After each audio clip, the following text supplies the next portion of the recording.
And we're back. Every year, National Sober Day is celebrated on this September 14th. Yeah, and it is a day to encourage and celebrate sober lives and bring awareness to addiction. One Houston organization makes this their mission year-round. Take a look. And once I realized that I could get sober on my own terms, I didn't have to do it the way AA taught me. I didn't have to do it the way my sponsor taught me. I could do it whatever way works best for me. And that's what I did. I made my own routines.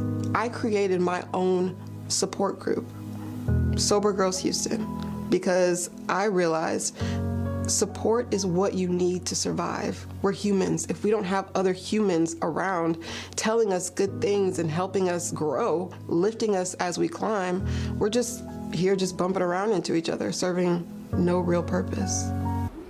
So beautifully put. Danay Jones, founder of Sober Girls. She's with us this morning. How you doing? I'm great. I'm Thanks so for happy to doing be this. here. Yeah, Yes. appreciate it. I mean, you talked a little bit about the need. I mean, Right. community is so important in a lot of ways, but especially when it comes to recovery. Absolutely. So finding people that are also have been struggling like you have and, have like interests and also understand the struggle of sobriety and the things that you go through. So finding your community, your people, it helps that recovery process work a little bit smoother. You don't feel alone. You feel like you're covered with other people who understand. That first year, the whole time must be difficult, but the very first year of recovery must be really hard, the ups and the downs. Tell us about that. Absolutely, because you're trying to find a new life, right? You're starting everything over. We always teach in recovery, you change people, places, and things. So that's the first step you want to get ready to start your recovery process. And when you do that, you can be feeling really alone and by yourself. So having a supportive group around you to uplift you and tell you you can do it is so important, especially that first year. I was talking with someone about becoming sober, stopping drinking, even if it's just temporary for health. I said, what about going to parties and what about this and that? He said, well, it's not as much fun in the beginning, but that takes time to adjust, and it probably comes back to the community part. You just can't keep doing the same things with the same old people. Absolutely, and that was something I struggled with in my sobriety so much. It took me about a decade to get to where I am now, and I've been sober for 3 years. But a part of that struggle was trying to find fun things to do that were sober. Yeah. I'm a very social person, so going out and having a good time is something I like to do. But thinking that I couldn't do it because I was sober was really detrimental to my life. It could be depressing, no? Right. I mean, just Absolutely. sitting around like, what do I even do today? Major FOMO, missing out on everything. Yes. Right. So that was my big reason for being like, I have to create a safe, sober social experience because we deserve to still go out and have a good time. Mocktails should be available at establishments, bars, and restaurants. We're also here. We've got money to give you for drinks. Make us something really cute with no alcohol. Right. Yeah. What is it like to have that support group, to have that community of women that come together and, have that same cause? Oh, it's beautiful. It really fosters a great connection. When women come to my event, before they leave, they're exchanging numbers and, making plans to hang out again because it's so important to have that, someone that's in your corner. Because like I said, you can feel super alone. So once you foster that connection, you'll be surprised at how many other women are in your same shoes. And that's what happens when they come to a Sober Girls event. And what about when you meet women who've maybe been trying, and it's just not working? Is there a way to help them kind of get over that hump? And maybe it is just the group and the community. Absolutely. We've all been there in the beginning of struggling to decide if you want to be sober. Maybe you're sober curious.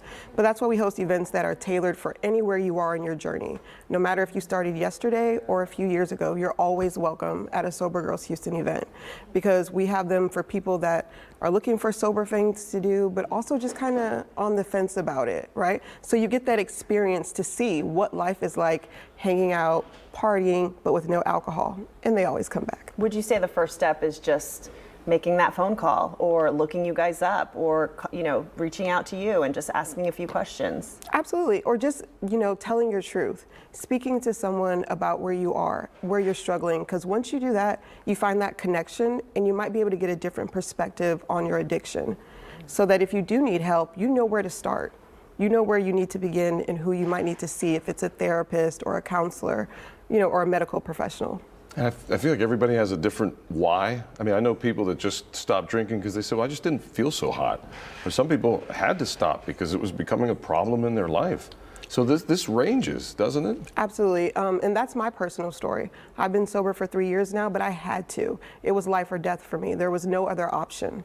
But there are other women who are just, again, they're just trying it out just to see what it's like, or they are in active recovery and they're looking for something fun to do. Is there a certain amount of time that you really need to pass before you start to feel physically the impacts? If I said, well, you know, I want to do this for my health, Right. do I need to stop for a month, 3 months, 6 months before I really, or is like a week or two enough? Yeah, like you could start by just like titrating down, right? Just stop, just bring down your alcohol intake and then see how you feel and then keep removing it to the point where maybe after 30 days or 60 days, you're like, wow, I can think clearly. I feel better. I have more energy. My skin is clear. I'm losing weight. Like, I mean, come on. Right. It's just pluses all across the board when you choose sobriety.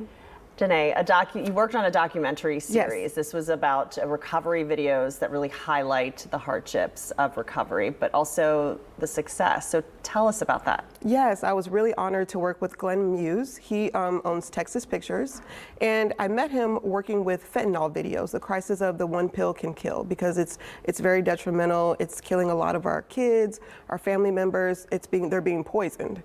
So speaking with him, I said, well, what about recovery? Because there's something so beautiful when you get in recovery, that spark, that light comes back in your eyes when you've recovered after a while. And that needs to be shown so people can see that and understand that it's a possible thing that they can do. So we worked on that. We've done a couple recovery videos, and they're so inspiring. They're available on YouTube if anybody would like to watch them. And just reading the comments of people telling what they relate to and things that they have been through. You know, I go back to mine sometimes and just read it, just a few little comments to get that boost, because if you don't share your truth, no one will know what you've been through. And a lot of times it is that sharing that helps somebody else Right. I mean, figure it out. Maya Angelou once said that there is no greater agony than bearing an untold story inside of you. And that is just so true, because once you tell your truth, you're able to foster those connections and get that perspective, which is so important. So important. Danay, tell us about the next Sober Girls Houston event. If folks are Yes. interested, they want to know more. Absolutely. So we have an event on September 24th. It is called the Elevate and Celebrate Recovery Brunch. I'm super excited. It's at 2727 North Freeway. Anyone's allowed to come. We're going to have brunch. We're going to have speakers. We're going to do meditation. We've got live music, DJ, I mean, all these great things. And all the proceeds will be donated to Santa Maria, the Women's Center, Recovery Center. Beautiful. Danay, thank you so much for joining Thanks for us. coming. Absolutely. Thank you for having Wonderful me. conversation. I'm Yes. honored. Thank you. Thank you.